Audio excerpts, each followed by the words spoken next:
In this chamber today remember our next speaker as the newcomer who allied with Paul to campaign and govern as a team in a way that really had never been done before here on Beacon Hill.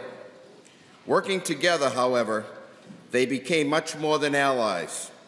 They were partners, they were friends, and they were men whose political careers were completely intertwined. As a matter of fact, I'd like to remind everyone that it was Paul Cellucci who taught Bill Weld how to eat pasta. And most importantly, what to drink with it.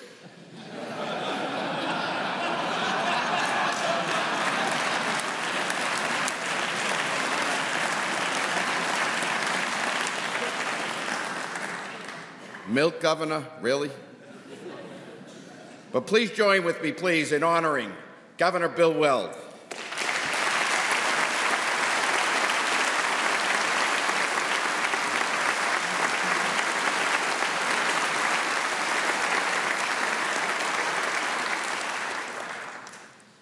Governor Patrick, Speaker DeLeo, President Murray, Mayor Menino, and ladies and gentlemen, many have noted in recent days that Paul Cellucci was a man of the people.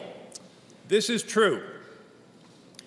They often go on to say that he was a man of the people because he was just exactly like all the other people whom he represented. This is not true. Paul was a natural. He was touched by fire. He just never rubbed your face in it. At our seemingly endless Saturday budget review sessions, we would go around the table for comments on each item. Paul and I sat at opposite ends of the table. When Paul's turn came, he would pull all the threads together, succinctly state the gist of the issue, and note what had to be done. That's all. He would say it immediately and say it once. And if I may say so, he was always right. It kind of took the steam out of the rest of the discussion on that item. Paul inherited this brilliant and unusual quality, a mixture of intelligence and character, from his father, Junior Cellucci. If we were having a bad day on the campaign trail, as we did, Junior would say, "Every day isn't Christmas." 4 words. And that's all that needed to be said. Saved time and pointed the path forward. Classic Cellucci.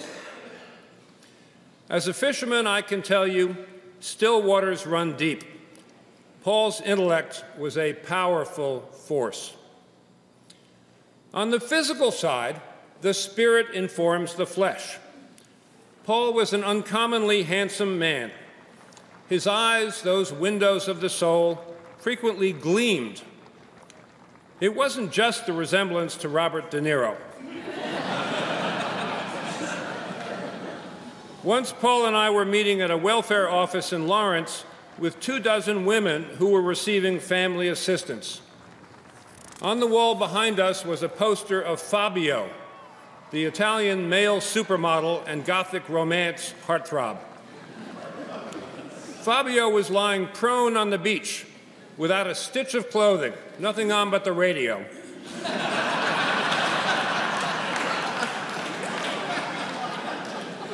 Eyeing the camera in an intense and suggestive way.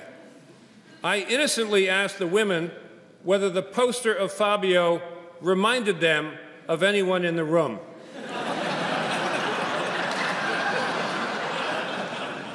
Every single one of them turned to look directly at Paul and blushed to the roots of their hair.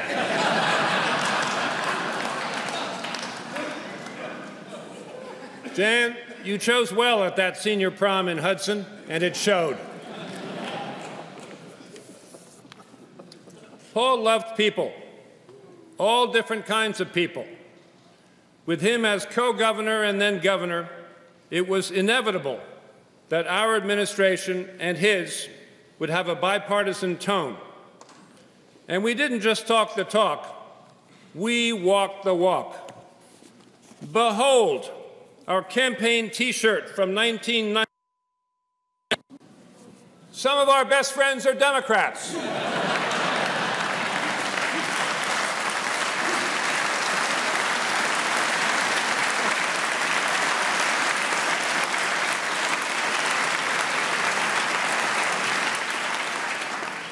In that vein, I might mention I spoke on Sunday and again yesterday with Secretary of State John Kerry, who himself is no mean summer-up of persons.